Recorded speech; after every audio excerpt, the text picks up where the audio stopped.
نحمده ونستعينه ونستغفره ونؤمن به ونتوكل عليه ونعوذ بالله من شرور أنفسنا ومن سيئات أعمالنا من يهده الله فلا مضل له ومن يضلل فلا هادي له وأشهد أن لا إله إلا الله وحده لا شريك له وأشهد أن محمدًا عبده ورسوله صلى الله عليه وعلى آله الطيبين وأصحابه الطاهرين والمؤمنين أجمعين أما بعد فقد قال الله تعالى في كلامه القديم والفرقان الحميد أعوذ بالله من الشيطان الرجيم بسم الله الرحمن الرحيم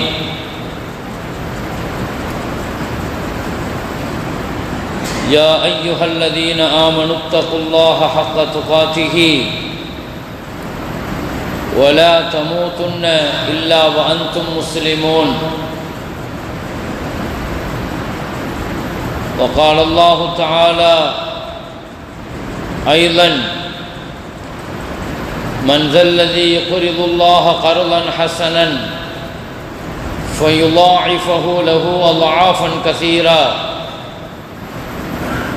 والله يقبض ويبسط وإليه ترجعون قال النبي صلى الله عليه وسلم لا ألقين أحدكم أو كما قال عليه الصلاة والسلام.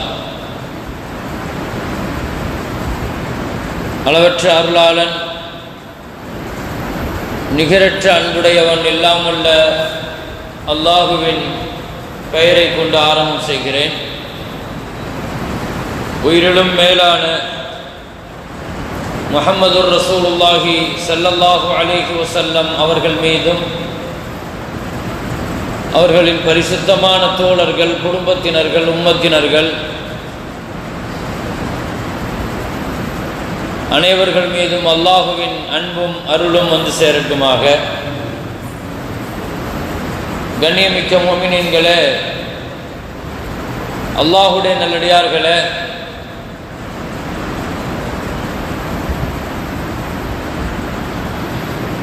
இரண்டு தினங்களுக்கு முன்னால்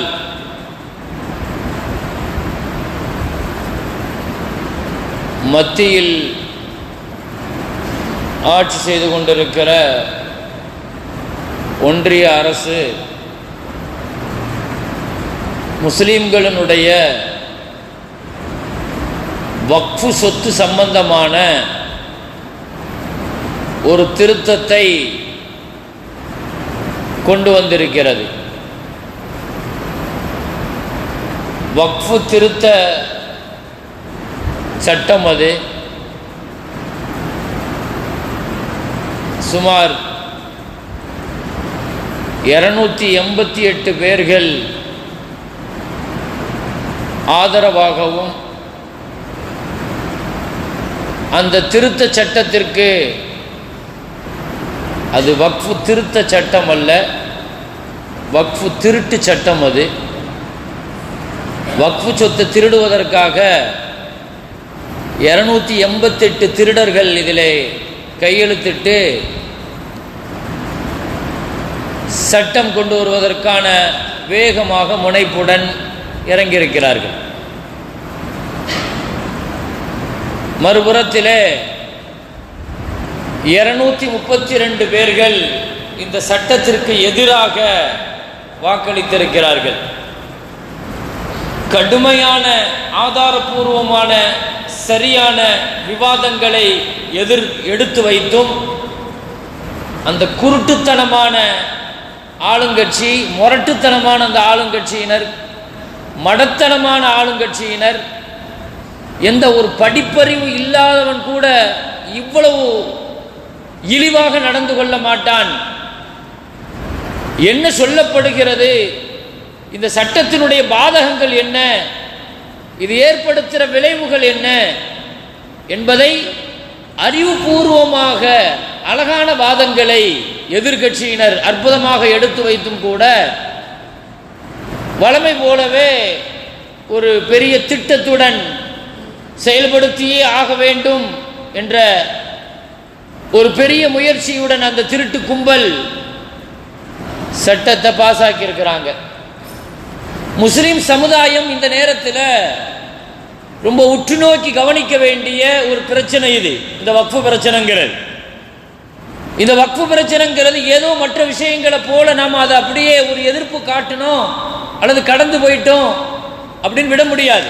வக்ஃபு சொத்தை பொறுத்த வரைக்கும் ஏன்னா இதுக்கு பின்னால ஒரு பெரிய சூழ்ச்சி பின்னப்பட்டு இருக்கிறது. இதனுடைய பெரிய நோக்கமே என்னன்னா, முஸ்லிம்களை அதிகாரமற்றவர்களாக ஆக்கணும், முஸ்லிம்களை சொத்தற்றவர்களாக ஆக்கணும், முஸ்லிம்களை பொருளாதாரமற்றவர்களாக ஆக்கணும், முஸ்லிம்களுடைய சொத்துக்களை திருடனும் அபகரிக்கணும் என்ற ஒரு பெரிய திட்டத்துடன் ஒரு பெரிய கும்பல் களம் இறங்கி இருக்கிறது. இதை அடையாளம் கண்டு கொண்டு முஸ்லிம்கள் மிக வேகமாக இதை எப்படி எதிர்ப்புகளை பதிவு செய்யணுமோ முன்னெடுக்கணுமோ அதற்கான பங்களிப்புகளில் நம்முடைய பங்களிப்பை கண்டிப்பாக நாம் செய்தாக வேண்டும். மாநில ஜமாஅத்துல் உலமாவும் சரி அல்லது கட்சி அமைப்புகளும் சரி இந்த விஷயங்களை எப்படி எதிர்ப்பு ரீதியாக முன்னெடுக்கிறார்களோ அந்த முறையில் முஸ்லிம் சமுதாயம் இதில் நாம் ஒவ்வொருவர்களும் துணை நிற்க வேண்டும். இப்படி ஒரு திருட்டு சட்டத்தை திருடுறதுக்கு சட்டத்தை கொண்டு வந்துட்டு இவர்கள் சொல்ற காரணம்தான் ரொம்ப நகைப்புக்குரியது, ரொம்ப கேவலமான, கொஞ்சம் கூட ஒரு மானம் இல்லாமல் வெக்கம் இல்லாமல் நாங்கள் சிறுபான்மை சமுதாயத்தை இந்த சொத்துக்களை வச்சு பாதுகாக்க போறோம், முஸ்லிம்களுக்கு நாங்கள் பாதுகாப்பு தர போறோம், அவர்களுடைய பிரச்சனைகளை பொருளாதார பிரச்சனைகளை சொத்தெல்லாம் முடங்கி போயிருக்கிறான், சொத்தெல்லாம் அங்கங்கே வக்ஃபு சொத்துக்கள் முடங்கி இருக்கிறான். அதனால இவன் கையில் எடுத்து அதை முஸ்லீம்களுக்கு என்ன செய்ய போறான்? முஸ்லீம்களுக்கு கடந்த காலத்தில் நீ என்ன செஞ்சங்கிறத பாபர் மஸ்ஜிதில் இருந்து நேற்று ஊபியில தொழுதா, ஒரு 10 நிமிஷம் பப்ளிக்கா தொழுதா, நான் பாஸ்போர்ட்டை முடக்கிடுவேன், நான் ஆதார் கார்டை பிடிங்கிருவேன்னு சொல்ற நீ நடத்துகிற கேவலமான அரசியலை, முஸ்லீம்களுக்கு எதிரான வெறுப்பு அரசியலை, முஸ்லீம்களுக்கு எதிரான ஒரு அக்கிரம அராஜக அரசியலை உலகமே உற்று நோக்கி கவனித்துக் கொண்டிருக்கிறது. இவர்கள் முஸ்லீம்களுக்கு பாதுகாப்புக்காக வேண்டி, முஸ்லீம்களுடைய எதிர்காலத்துக்காக வேண்டி ஆட்சியை 3000 முஸ்லீம்களுடைய பிணங்களின் மீது தான் ஆட்சி அமைச்சிருக்கிற. ஒரு முஸ்லீம் கர்ப்பிணி பெண்ணை அந்த வயிறை கிழித்து நீ அந்த சிசுவை எடுத்து எரித்து நீ போட்ட ஆட்டங்கள் எல்லாம் எங்களுக்கு தெரியாதா? இப்படி ஒரு ஆட்சி தான் உன்னுடைய ஆட்சி. பிணங்களின் மீது உன் ஆட்சி பிணவாடை அடிக்கும், முஸ்லிம்களுடைய பிணவாடை. நீ கடந்த காலத்தில் நீ முஸ்லிம்களுக்கு என்ன செய்த, முஸ்லிம்களை பாதுகாக்கிறங்கிற ஒரு வித்தியாசமான காரணங்களை முன்வைத்து விட்டு வக்ஃபு சட்டத்தின் மீது இவர்கள் திருத்தம் செய்கிறார்களா? முஸ்லிம்கள் இந்த விஷயத்தில் முதல்ல அடிப்படையாக சில விஷயங்களை விளங்கணும். பெரும்பாலும் வக்ஃபு திருத்த சட்டம், வக்ஃபு அது என்னங்கிறத முதல்ல விளங்கணும். வக்ஃபுனா என்ன நம்ம விளங்கணும். முதல்ல என்ன திருத்தத்தை கொண்டு வரதுக்கு இந்த கும்பல் முனைஞ்சிருக்குது, என்னென்ன திருத்தங்கள் அதில் கொண்டு வந்திருக்கிறாங்க, இதை முதல்ல முஸ்லிம் சமுதாயம் உள்வாங்கணும். அப்படி தெரிகிற பொழுதுதான் நமக்கான போராட்டங்களை நாம் வீரியத்துடன் முன்னெடுக்க முடியும். அல்லாஹ்வுடைய கிருபையினால ஒரு பெரிய ஆதரவு கரம் முஸ்லிம் சமுதாயத்திற்கு இதில் இறங்கி இருக்கிறது. எனக்கு தெரிந்து சிஏஏ, என்ஆர்சி, இதற்கு பின்னால ஒரு பெரும் கொண்ட முஸ்லிம் அல்லாத மக்கள், ஆட்சியாளர்கள், முஸ்லிம் அல்லாத அரசியலில் இருக்கிறவங்க முஸ்லிம்களுக்கு இவ்வளவு பக்கபலமாக இருக்கிற, நான் இன்னொரு வார்த்தையில் சொல்வதானால் அபூ தாலிபுகளை அறுவடை செய்கிற காலம் இது. அபூ தாலிபுகளை நம்ம உருவாக்குற காலம் இது. நமக்கு இழைக்கப்படுகிற இந்த அநீதங்களும் அநியாயங்களும், நம்மை சுற்றி பின்னப்படுகிற இந்த சூழ்ச்சிகளை நாம் குரல் எழுப்பி திரும்பி பார்க்கிற இடத்துல இல்லை, நம்ம கண்ணீர் விட்டு கதறுகிற இடத்துல தான் இருக்கிறோம். யார் அதிகார சக்திகளுடைய இடத்துல இருந்து குரல் கொடுக்கிறார்களோ நமக்காக அவர்களுடைய குரலை நாம் வலுப்படுத்த வேண்டும். அவர்களுக்கு துணை நிற்க வேண்டும், அவர்களை சரியான முறையில் அடையாளம் கண்டு கொள்ள வேண்டும். நாம் வக்ஃபு திருத்த சட்டம், ஏன் வக்ஃபு மேல இவ்வளோ பெரிய கரிசனம் என்ன? முஸ்லிம் சமுதாயத்தின் மீது என்னைக்கும் இல்ல. இந்த ஆடு நனையுதுன்னு ஓனாய் கவலைப்பட்டுச்சுன்னு சொல்லுவாங்க, இது ஓனாயினுடைய கவலை தான். முஸ்லிம் சமுதாயத்தை பாதுகாக்கிறன்னு ஷைத்தான் வேதம் ஓதுனா அப்படின்னு சொல்லுவாங்க. ஷைத்தான் தான் வேதம் ஓதுறான், முஸ்லிம் சமுதாயத்தை பாதுகாக்க போறானா. ஒரு சின்ன பிள்ளைகிட்ட கேட்டா கூட நீ சொல்ற இந்த வார்த்தை அவ்வளவு கேவலமாக இருக்கும், அவ்வளவு வெட்கக்கேடான வார்த்தை. அது எப்படி நம்ப முடியும்? நீ கடந்து வந்ததுல முஸ்லிம் சமுதாயம் ஒரு முத்தலாக்கு சட்டத்தை கொண்டு வரும்போது முஸ்லிம் பெண்களை பாதுகாக்க போறதுதான் நீ சொன்ன. காஷ்மீர் 370 நீ நீக்கும் பொழுதும் அதைத்தான் சொன்ன. ஒவ்வொரு இடத்திலேயும் இந்த 30-40 வருஷ ஆண்டு காலங்கள் தொடர்ந்து RSS அஜெண்டாவில் ஒண்ணுதான், முஸ்லிம் சமுதாயத்தினுடைய சொத்துக்களை முடக்கணும், நினைச்ச மாதிரி எடுக்கணும், அபகரிக்கணும். அதுக்கு அரசை பயன்படுத்தணும், அதிகாரத்துறையை பயன்படுத்தணும், மாவட்ட நிர்வாகத்தை பயன்படுத்தணும். நினைச்ச மாதிரி சொத்தை எடுக்கலாம். இது ஆபத்தான சட்டங்கள் இருக்குதுங்கிறத விளங்கிட்டாங்க. ஆட்சியில் இருக்கிற, தமிழகத்தில் ஆட்சியில் இருக்கிற, இது அல்லாம மற்ற கட்சிகளுடன் இருக்கிற, அமைப்புகளுடன் இருக்கிற பல்வேறு சமுதாய தலைவர்கள், கட்சி தலைமைகள், இதனுடைய நோக்கம் என்ன, முஸ்லிம் சமுதாயத்திற்கு இது எவ்வளவு பெரிய இழப்புகளை ஏற்படுத்தும் என்பதை அல்லாஹ்வுடைய கிருபையில் அல்லாஹ் தஆலா அவர்களை நமக்கு துணை நிற்க வச்சிருக்கிறான். ஒரு முஸ்லிம் எம்பியால கூட அவ்வளவு பேச முடியாது. அற்புதமான கருத்துக்களை அவர் பதிவு செய்கிறார். ஒவ்வொரு எம்பியும் பதிவு செய்கிற கருத்துக்கள் அல்ஹம்துலில்லாஹ் அவ்வளவு ஒரு மனசுக்கு ஒரு ஆறுதலாக இருக்கிறது. நமக்கான குரல் எழுப்புகிற இடத்துல இருக்கிறாங்க, நாம் திரும்பி பார்க்கிற இடத்துல இல்லை. அதுக்கான அதிகாரம் நம்ம இடத்துல இல்லை. அதிகாரம் இருக்கிற இடத்துல முஸ்லிம் சமுதாயம் இல்லை. எனவே அவர்கள் அப்படிப்பட்ட இடத்துல இருந்து கொண்டு நமக்காக குரல் எழுப்புகிறார்கள். நாம் அதற்கு அடிப்படையாக முதல்ல இந்த திருத்த சட்டம் எதை திருத்தி கொண்டு வராங்கிறத முதல்ல நம்ம விளங்கணும். பொதுவாக இவன் தொடர்ந்து இஸ்லாமிய தனியார் சட்டத்தின் மீது ஒரு பெரிய தொடர்ந்து குறிவைத்துக் கொண்டே இருக்கிறார்.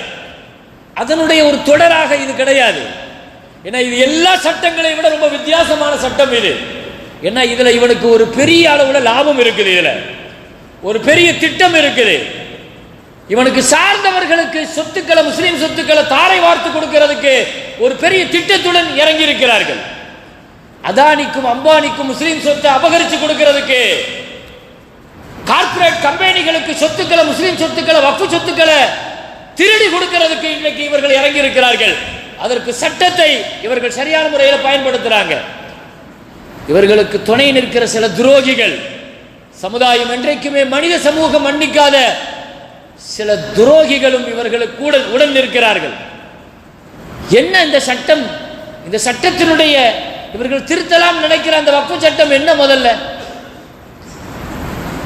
எந்த சட்டத்தை திருத்தலாம் நினைக்கிறாங்க? அப்படி ஒரு 10-15 திருத்தங்களை மிக முக்கியமாக நம்ம கவனத்தில் எடுத்துக்கிட்டா இதனுடைய விளைவுகள் என்னங்கிறத விளங்கலாம்.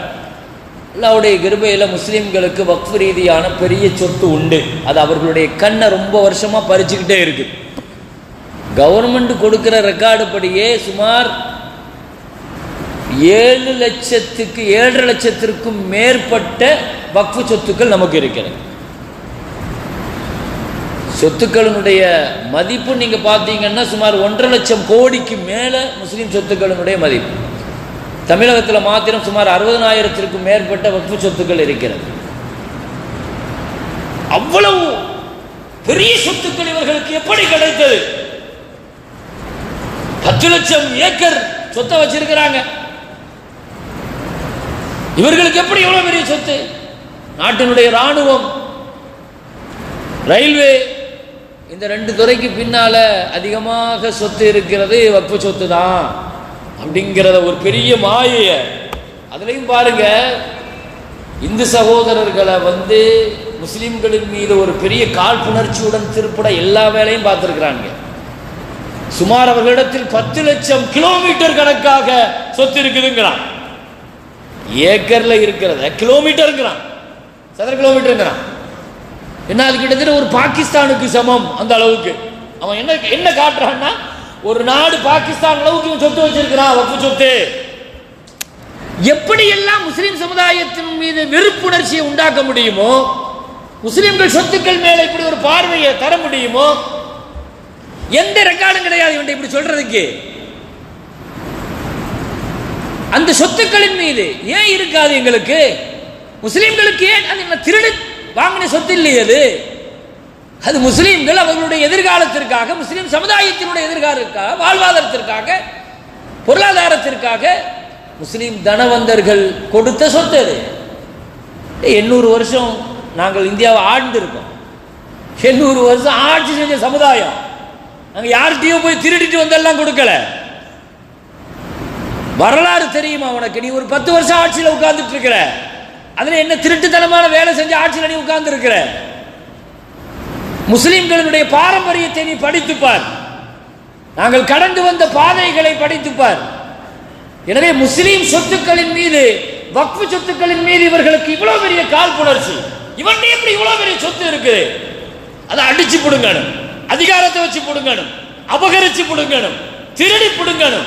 இவனுக்கு சாதகமான ஆட்களுக்கு பூரா அந்த சொத்தை தாரவாக்கணும்.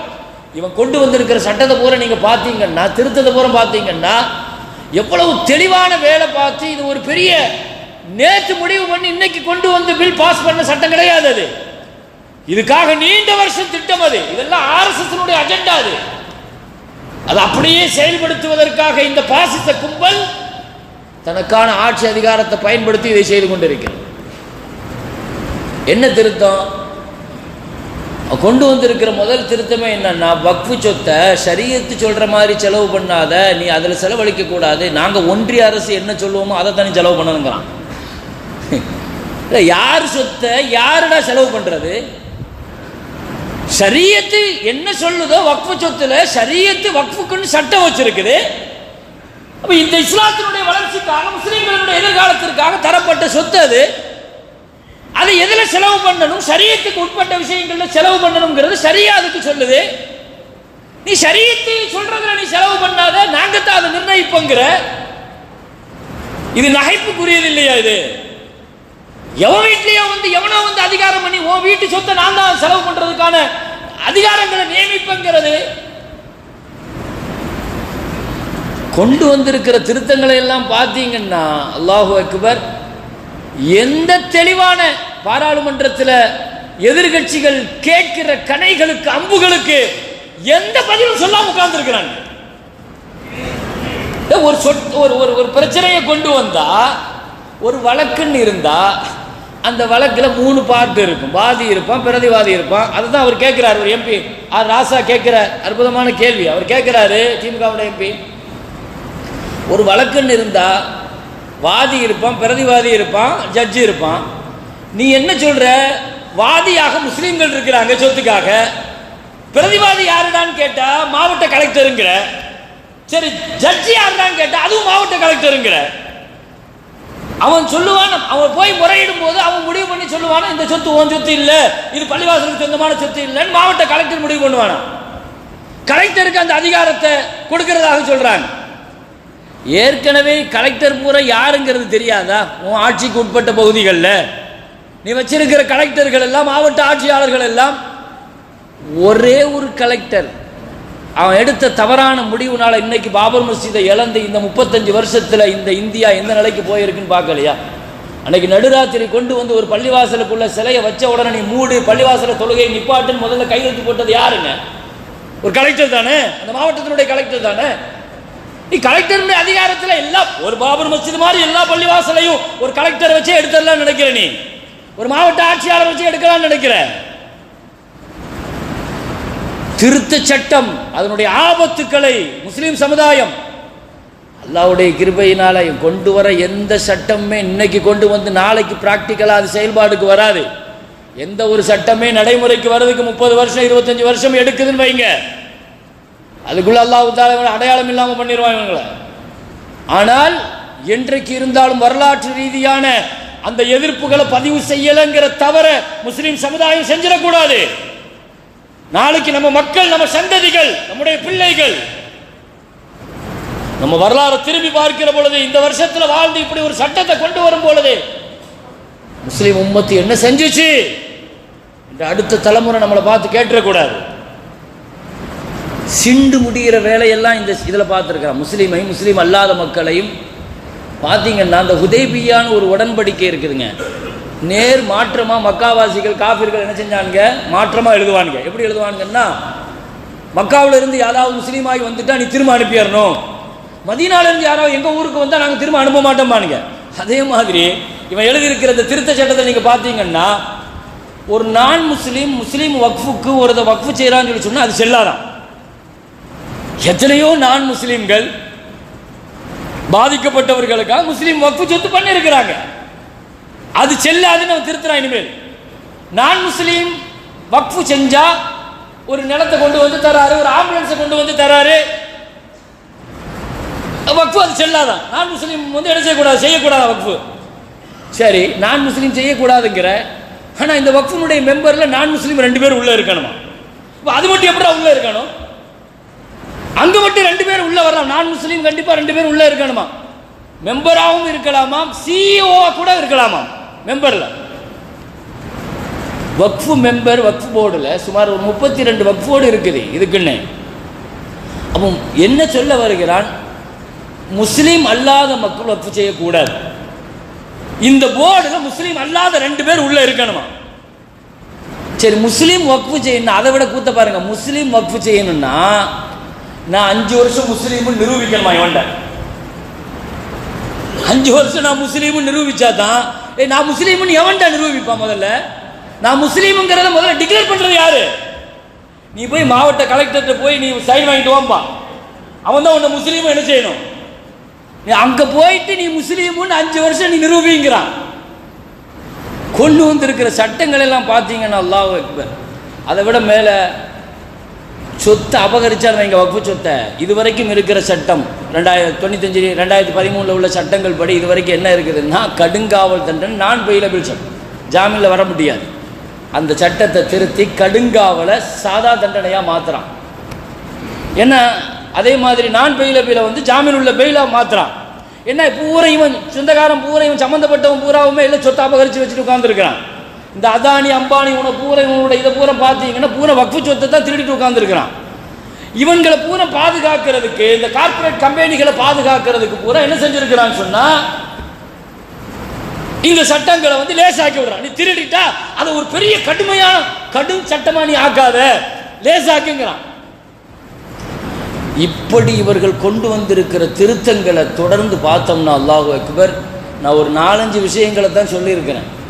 கொண்டு வந்திருக்கிற திருத்தங்கள் இவ்வளவு ஒரு விஷயங்களை வைத்துக்கொண்டு நாங்கள் வந்து முஸ்லீம் சமுதாயத்தை எங்களுக்கு பாதுகாக்கிறதுக்கு உங்களை விட மேலே வக்ஃபு செஞ்ச ரப்புல் ஆலமீன், வாக்கிஃபான ரப்புல் ஆலமீன் அந்த சட்டத்தை, அந்த சொத்தை எப்படி பாதுகாக்கணுங்கிறதுக்கு உண்டான சட்டத்தையும் ஷரியத்து தந்திருக்கு. நீ ஒன்றும் பெரிய பாதுகாப்பு எங்களுக்கு செய்ய வேண்டாம். யார் வக்ஃபு செய்கிறாங்களோ வக்ஃபு செய்யப்பட்ட சொத்தை எப்படி பாதுகாக்கணுங்கிறதுக்கு ஷரியத்தில் சட்டம் இருக்குதுங்க. வக்ஃபு பாதுகாப்பு சட்டம் உண்டு. சர்வசாதாரணமாக எல்லாம் வக்ஃபு செஞ்சிட முடியாது, வக்ஃபு சொத்தை பயன்படுத்திட முடியாது. பள்ளிவாசலனுடைய மின்சாரத்தையும் பள்ளிவாசலனுடைய ஹவுதுல இருக்கிற தண்ணீரையும் டேப்ல இருக்கிற தண்ணீரையும் கூட அது வக்ஃபு என்று ஆகிவிட்டதற்கு பின்னால அதை பயன்படுத்துறதுல பேணுதல் வேணும் மார்க்க சொல்லு. பள்ளிவாசலனுடைய மேல ரூஃப் போடுறதுக்காக ஒரு மரக்கட்டையை ஒருத்தர் வக்ஃபு செஞ்சாலும் அந்த மரக்கட்டை இத்து போனாலும் பரவாயில்லை, அப்படியே இத்து மண்ணோடு மண்ணா போகட்டுமே தவிர அதை நீ விற்கக்கூடாதுன்னு சொல்ற மார்க்கம் இஸ்லாம். வக்ஃபு சொத்தை பாதுகாக்கிறதுக்கு ஷரியத்து தந்திருக்கிற சட்டம் இருக்குத. முதல்ல யார் வக்ஃபு செய்யணும்? அதுக்கு சொத்துக்கு உரிமைப்பட்டவன் தான் வக்ஃபு செய்யணும். யார் சொத்தை யாரும் வக்ஃபு செஞ்சிட முடியாது. அந்த பொருள் தெளிவாக இருக்கணும். நல்ல விஷயங்களுக்கு வக்ஃபு செய்யணும். இப்படி ஏகப்பட்ட ரூல்ஸ் வச்சிருக்கிற வக்ஃபுக்கு. ஏன்னா முஸ்லீம்களுடைய பலம் வக்ஃபு சொத்து தான். இன்னொரு விஷயத்தை சொல்ல போனா அல்லாஹ்வுடைய கிருபையில இந்த வக்ஃபுனுடைய சொத்தை முஸ்லீம்கள் பயன்படுத்துறதை விட அல்லாஹ்வுடைய கிருபையில நான் முஸ்லீம் பாதிக்கப்பட்டவர்கள் நிறைய பயன்படுத்துறாங்க. இன்னைக்கு வக்ஃபு சொத்துக்கள் மூலமாக குத்தகை எடுத்துறவங்க 99 வருஷம் குத்தகைக்கு எடுத்தவங்கள பெரும்பாலும் முஸ்லீம்களை விட முஸ்லீம் அல்லாத மக்கள் தான் என்ன செஞ்சிருக்கிறாங்க, பாதிக்கப்பட்டவங்க, கஷ்டப்படுறவங்க, இப்படி பல பேர்கள் இந்த சொத்தை என்ன செஞ்சுறாங்க, அனுபவிக்கிறாங்க. எனவே முஸ்லீம் அல்லாத மக்களுக்கும் பயனுள்ளதாக இருக்குது, முஸ்லீம் சமுதாயத்திற்கும் பயனுள்ளதாக இருக்கணுங்கிறதுக்காக வேண்டி நபிகள் நாயகம் ஸல்லல்லாஹு அலைஹி வஸல்லத்தினுடைய காலம் முதல் கொண்டே இந்த வக்ஃபினுடைய இது ஆரம்பிக்கப்பட்டு அல்லாஹ்வுடைய கிருபையினால இஸ்லாம் வளர்ந்தது வக்ஃபு சொத்தை வச்சுட்டாங்க. இஸ்லாம் வளர்ந்தது வக்ஃபை வச்சுட்டான். அதனால இந்த இஸ்லாத்தை தடுக்கணும்னா நீங்க ஒரு 1000 பேரை கொன்னன்னு வைங்க, அது முஸ்லீம் சமுதாயத்தினுடைய ஒரு 10% வளர்ச்சியை தடுக்கும்னா, முஸ்லீம் சமுதாயத்தினுடைய 1000 கோடி அழிச்சிட்டன்னு வைங்க, இவன் 30 வருஷம் பின்னால போயிடுவான். முஸ்லீம் சமுதாயம் இவன் சொத்தை திருடுறதுக்கே எவ்வளவு முயற்சி பண்றான்னா, நம்மள்ட்ட இருக்கிற இன்னைக்கு அதிகாரம் இல்லை, நம்மள்ட்ட அரசியல் பலம் இல்லை, அதிகாரம் உள்ள இடத்துல நம்ம இல்லை, கல்வியில பெரிய இடத்துல இல்லை. அல்லாஹ்வுடைய கிருபையில இப்பதான் வந்துட்டு இருக்கிறோம். கல்வியில பெரிய சொல்ற மாதிரி ஒண்ணும் இல்லை. முஸ்லீம் உம்மத்துல ஒரு பெரிய அளவுல இணக்கமோ ஒற்றுமையோ இல்லை. நமக்கான பெரிய பலமே இந்த பொருளாதாரங்க. பொருளாதாரம் பெரிய பலம் முஸ்லீம் சமுதாயத்திற்கு. ஒரு சமுதாயத்தினுடைய பொருளாதாரத்தை அழிச்சிட்டன்னு வைங்க, அவன் ஒரு தலைமுறைக்கு பின்னால போயிடும். இனி அவன் எழுந்திருச்சு வர்றதுக்கு, அவன் கல்விக்கு, அவன் ஆரோக்கியத்திற்கு, அவன் வாழ்வாதாரத்திற்கு அத்துணைக்கும் பணம் தான் பெருசு, பணம் தான் முக்கியம். சுஃபியான் சௌரி ரஹ்மத்துல்லாஹி சொல்லுவாங்க, இந்த பணம்ங்கிற பொருளாதாரம் மட்டும் இல்லைன்னு சொன்னா, இந்த அதிகாரம் பிடித்த சர்வாதிகாரம் பிடித்த இந்த அநியாயக்காரர்கள் உங்களை ஒரு கைக்குட்ட மாதிரி கர்ச்சிப்பு மாதிரி சுருட்டி தூர எரிஞ்சிட்டு போயிட்டே இருப்பாங்க. கோயம்புத்தூர்ல முஸ்லீம் சமுதாயத்தினுடைய பொருளாதாரத்தை குறி வச்சு தான் அழிச்சாங்க. கோயம்புத்தூருடைய வரலாறு நீங்க எங்கெல்லாம் முஸ்லீம்கள் பாதிக்கப்படுறாங்களோ அந்த பாபர் மஸ்ஜிதில் இருந்து ஒவ்வொன்றையும் நீங்க இந்த 35 வருஷம் முஸ்லீம்களுடைய வரலாறு எடுங்க. அவர்களுடைய குறிக்கோள்கள் எல்லாம் முஸ்லீம் சமுதாயத்தினுடைய வியாபாரம், வளர்ச்சி, பொருளாதாரம். என்ன ஒரு தலைமுறையை பின்னுக்கு கொண்டு வர முடியும், அப்படியே பேக்கில் போயிடும். எனவே முஸ்லீம் சமுதாயம் கடந்து வந்த பாதைகளில் வளர்ச்சிக்கான காரணமே இந்த வக்ஃபு சொத்து தான். என்ன எந்த காலகட்டத்தில் எது தேவையோ அதை இந்த உம்மத்தில் உள்ள நல்லவர்கள், பெரியவர்கள், முன்னோர்கள் வக்ஃபு செஞ்சாங்க. ஸல்லல்லாஹு அலைஹி வஸல்லம் மதீனாவுக்கு வந்த உடனே ஒரு நிலத்தை வாங்கி கொடுத்து அபூபக்கர் ரலியல்லாஹு மஸ்ஜிது நபவிக்கு அந்த இடத்தை வக்ஃபு செஞ்சார். இன்னைக்கு இருக்கிற மஸ்ஜிது நபவி அபூபக்கர் ரலியல்லாஹு வக்ஃபு செஞ்ச பூமி அது. மதீனாவில் ஒரு கிணறு இல்லை, தண்ணி குடிக்கிறதுக்கு வழி இல்லை, ஒரு யூதன்ட்ட மட்டும்தான் கிணறு இருந்துச்சு. மதீனாவுக்கு போன உடனே ஸல்லல்லாஹு அலைஹி வஸல்லம் சொன்னாங்க, யாராவது அந்த கிணறை யூதன்ட்ட இருந்து வாங்கி வக்ஃபு செஞ்சு கொடுங்களேன், நான் சொர்க்கத்தில் ஒரு வீடு வாங்கி தரேன்னாங்க.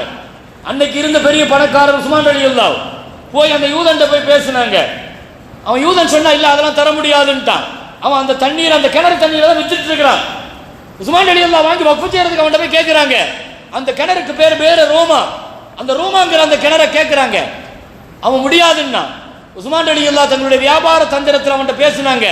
இப்படி வேணா செஞ்சுக்கலாம், அந்த கணத்துக்கு உண்டான ரேட்டை முழுசா கொடுக்குறேன், ஒரு நாள் நான் அதுக்கு தண்ணி எடுத்துக்கிறேன், ஒரு நாள் நீ எடுத்துக்கோன்னு சொன்னான். அவன் சரின்ட்டான். ஒரு நாள் உஸ்மான் ரலியல்லாஹுடைய பீரியடு, ஒரு நாள் அவன் யூதனுடையது. உஸ்மான் ரலியல்லாஹு என்ன சொல்லிட்டாங்க, அந்த ஒரு நாள் முஸ்லிம் எல்லாத்தையும் கூப்பிட்டு சொன்னாங்க, மதீனாவாசிகள் நீங்க சும்மா ஃப்ரீயா தண்ணி எடுத்துக்கங்கட்டாங்க என்னுடைய நாள்ல. மறுநாள் அவன் விற்குவான், அவன் தண்ணீரை விற்பான். ஒரு கட்டத்துக்கு மேல என்ன செஞ்சுட்டாங்க மக்கள், சரி சும்மா தான் கிடைக்குதா, மறுநாள் ஒரு நாள் பொறுத்துக்கிடுவோம்னு உஸ்மான் ரலியல்லாஹுடைய நாளில் வந்து தண்ணி எடுத்தாங்க. இவன்ட்ட ஏன் காசு கொடுத்து எடுக்கணும், அப்போ அவனுக்கு அப்படியே நட்டமாகுது. உடனே உஸ்மான் ரலியல்லாஹு வந்து சொன்னாங்க, இப்போ நான் கேட்கிறேன், இன்னும் நான் என்ன செய்யறேன், தந்த மாதிரி திரும்ப காசு தரேன், மீதி பாதி எனக்கு தந்துருன்னு சொல்லி வாங்கினாங்க. கிணத்தை கொடுத்துட்டா முழுசா. அன்றைக்கு உஸ்மான் ரலியல்லாஹு அந்த கிணறுக்காக கொடுத்த தொகை மாத்திரமே 40,000 திர்ஹம்னு எழுதுறாங்க. 40,000 திர்ஹம்னா கற்பனையே செஞ்சு பார்க்க முடியாது. இன்னைக்கு உள்ள காசுல கோடியில் கூட நான் சொல்லணும். அதை வாங்கி கொடுத்து வக்ஃபு செஞ்சாங்க. எத்தனை ஆண்டு காலமாக அந்த வக்ஃபினுடைய சொத்து முஸ்லீம் உம்மத்துக்குள்ள தண்ணிக்கு பயன்பட்டுச்சது. இன்னைக்கும் கூட மஸ்ஜிது கிப்லத்தைன் பள்ளிவாசல் 2 கிப்லா பள்ளிக்கு பக்கத்தில் போனீங்கன்னா அதுக்கு பக்கத்தில் தான் அந்த கிணறு இருக்குது, பேரு ரோமா. காலித் இப்னு வலீத் ரலியல்லாஹு ஜகாத்து கேட்க போனால் ஜகாத்து தரமாட்டேன்ட்டாங்க. உமர் ரலியல்லாஹு போனாங்க ரசூலுல்லாஹ் காலத்தில், ஜகாத்தெல்லாம் தர முடியாதுன்ட்டாங்க. உமர் ரலியல்லாஹு வந்து திரும்ப யார் ரசூலுல்லாஹ் காலித் ஜகாத்து போனால் தரமாட்டேங்கிறாரு. ஸல்லல்லாஹு அலைஹி வஸல்லம் சொன்னாங்க, காலிதில் ஜகாத்து நம்ம கேட்டோன்னு சொல்லி சொன்னாங்க, காலிகிட்ட நம்ம அவருக்கு அநியாயம் செய்யறோன்னு அர்த்தம் அப்படின்னாங்க. ஃபஇன்னக்கும் தஸ்லிமூன், ஏன்னா அவர் சொத்தை பூராவுமே ஆயுத தளவாடங்களுக்கு, போர் கருவிகளுக்காக அவர் ஜகாத்தை பூராவுமே வாங்கி நமக்காக வக்ஃபு செஞ்சுட்டாரு அப்படின்னு சொல்லி சொன்னாங்க. எந்த காலகட்டம் என்ன தேவையோ அதை வாங்கி வக்ஃபு செஞ்சாங்க சஹாபாக்கள். அந்தந்த காலத்தினுடைய தேவையை முஸ்லீம் சமுதாயம் என்ன செஞ்சாங்க, அன்றைக்கு ஆரம்பிச்ச அந்த வக்ஃபு இன்னைக்கு வரைக்கும் முஸ்லீம் சமுதாயம் வக்ஃப் செஞ்சுக்கிட்டே இருக்கிறாங்க. அந்த வக்ஃபை பாதுகாக்கிறதுக்கு ஒரு வாக்கிஃபினுடைய நியத் என்னவோ அதுதான் செயல்படுத்தப்படணும். அதுதான் ஷரியத். அதுக்கு மாற்றமாக ஷரியத்தினுடைய சட்டத்தில் கை வைப்பதற்கு எவன் வந்தாலும் முஸ்லிம் சமுதாயம் அதை விட்டு கொடுக்காது என்பதுதான் முஸ்லிம்களுடைய வரலாறு. வாஹிரு தாவானா அல்ஹம்துலில்லாஹி ரப்பில் ஆலமீன். அஸ்ஸலாமு அலைக்கும்.